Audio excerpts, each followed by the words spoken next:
Hello, c'est HR, votre chroniqueur. Alors aujourd'hui, je viens de découvrir Kung Fu Killer. Kung Fu Killer qui se nomme également Kung Fu Jungle. C'est un film où j'étais complètement passé à côté. Pourtant, je suis fan de Donnie Yen et franchement, je suis content de l'avoir découvert. Il faut que je vous en parle. Let's go!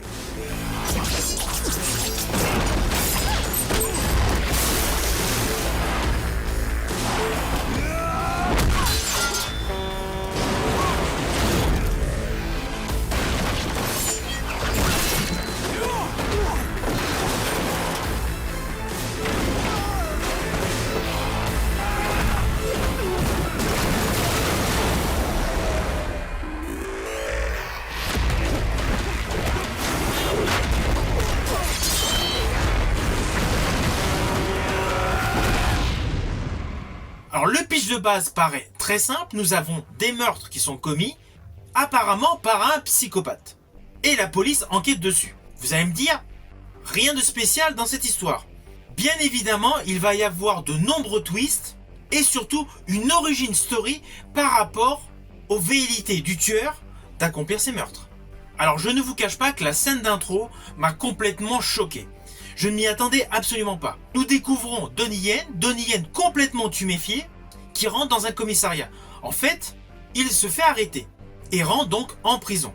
Assez rapidement, nous le découvrons donc au sein de la prison. Alors ne vous inquiétez pas, je ne vais pas aller de loin. Pour l'instant, en termes de détails scénaristiques, vous me connaissez, c'est mon habitude. Si je vous détaille quelque chose, ce sera en fin de vidéo et bien évidemment, je vous préviendrai en amont. Donc, lorsque j'ai vu Donnie Yen en prison, j'ai immédiatement pensé que nous allons avoir un flashback pour nous expliquer le pourquoi il arrive en prison. Eh bien non, pas du tout. L'histoire est linéaire. Alors oui, tout au long du film, il va y avoir de petits flashbacks. Mais ça ne concerne pas forcément Donnie Yen avec le pourquoi de son arrestation. C'est expliqué vite fait, mais ce n'est pas le but, l'objet principal de ce film. Le thème principal n'est autre qu'un homme qui tue d'autres hommes. Avec un motif que vous allez découvrir. Alors pourquoi, me direz-vous, la police a déterminé que c'était le même tueur pour toutes les victimes? Un néophyte dirait cela doit être le même modus operandi.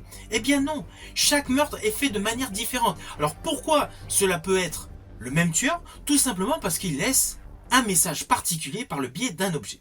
Voilà. Et c'est là que se développe toute l'histoire de ce film. Alors sur le plan scénaristique, c'est très intéressant d'avoir mélangé le côté thriller, le côté enquête, le côté polar, avec le monde du kung-fu.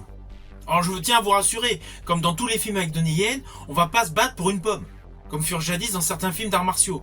Donnie Yen, les scènes de séquences de combat sont totalement légitimes et abondent dans le développement de l'histoire. Et comme dans tous les films dans lesquels joue Donnie Yen, il y a toujours une profondeur, une psychologie intense qui se dégage pour le gentil, donc Donnie Yen, mais également pour le méchant. Les personnages sont extrêmement édulcorés. Et cela est de même pour tous les différents arcs narratifs qui se dégagent dans ce film tout au long de l'histoire. Il n'y a aucun personnage qui a été laissé à l'abandon.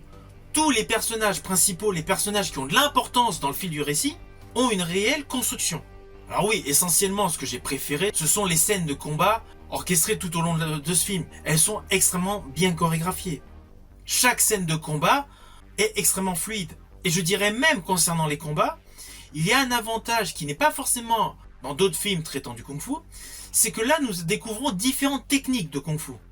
Chaque personne qui est assassinée au fur et à mesure du film, par le tueur, est avec des techniques de combat différentes. Comme dit Donnie Yen à un moment dans le film, le tueur va de l'extérieur vers l'intérieur. Donc il y a des gens qui sont assassinés essentiellement par des techniques de combat avec les poings, avec les pieds, etc. Chaque scène de combat qui émaille ce film présente une chorégraphie et une technique radicalement différentes. Alors oui, vous allez me dire pour certaines scènes, il y a eu l'aide, le support donc de câbles, de filins pour transcender le public lorsqu'il voit les scènes, de cette fluidité, de cette gestuelle, on va dire de ce ballet onirique constituant des scènes de combat extrêmement violentes. Mais c'est très joliment réalisé, c'est très joliment orchestré, et pour tous les aficionados de scènes de kung-fu, ce film est un must du genre. Alors Donnie Yen, qui par la force des choses donc va faire équipe avec la police, est le héros de ce film.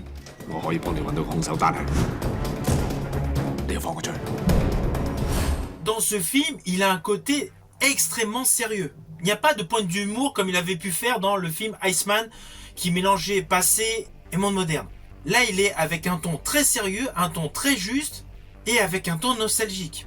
Sa composition pourrait être un amalgame des différentes compositions sérieuses qu'il a pu élaborer au fil de sa carrière. Alors côté combat, vous allez retrouver des chorégraphies du style qu'il a dans la saga Ip Man.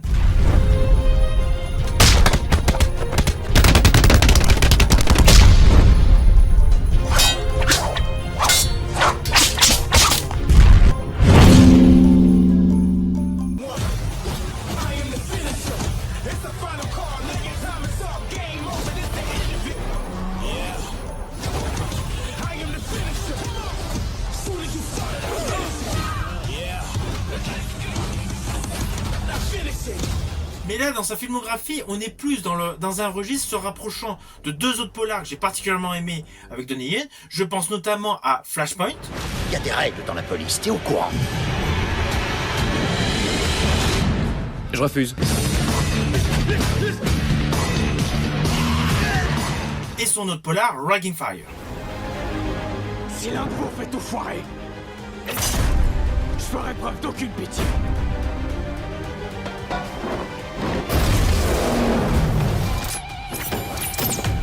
L'interprétation de Donnie Yen est, comme d'habitude, impeccable. Ce n'est pas pour rien qu'il a une carrière internationale.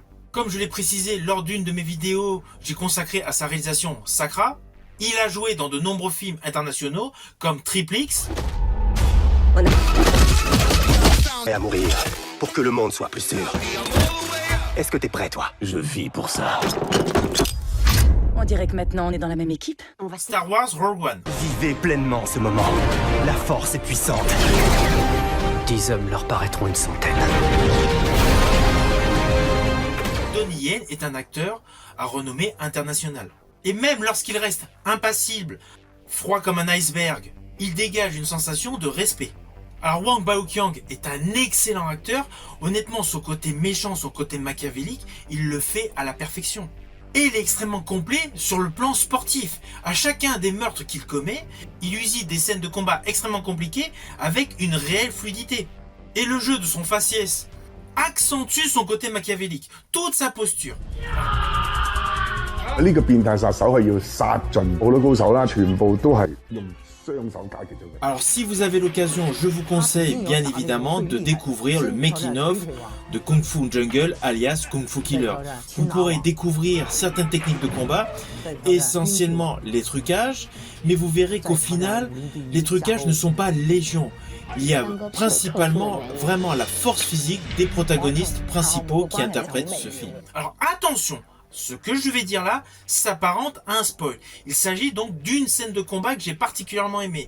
Il y a une scène de combat où lui se bat avec un certain protagoniste, je ne vous dis pas lequel, comme ça vous aurez quand même la surprise, même concernant ce mini-spoil, qui se déroule donc sur une voie rapide, avec une histoire de bambou, de tiges de bambou, qui tombent d'un camion, et différents véhicules qui passent entre les acteurs qui sont en train de se combattre. Cette scène de combat, certes, il y a un effet informatique qui a été rajouté, il y a du FX, voilà, de CGI, ce que vous voulez. Mais la base principale de cette scène est purement humaine, même si des félins sont là pour aider. Les différentes postures des deux combattants dans cette scène est extrêmement fluide, extrêmement bien jouée, mais surtout, les deux protagonistes qui combattent prennent des postures qui démontrent qu'ils ont naturellement énormément d'agilité et énormément de souplesse. Rien que cette scène, elle vaut le coup d'œil. Il faut regarder ce film pour voir cette scène. La chorégraphie de cette scène est exceptionnelle. C'est un réel ballet de combat. On est dans le registre extrêmement pur du kung-fu que nous aimons. Et surtout, comme d'habitude dans les films avec Donnie Yen, tout est vif, tout est énergique, tout est dynamique, tout est extrêmement nerveux. Ce qui est une plus-value essentielle pour ce type de chorégraphie de combat au sein d'un film.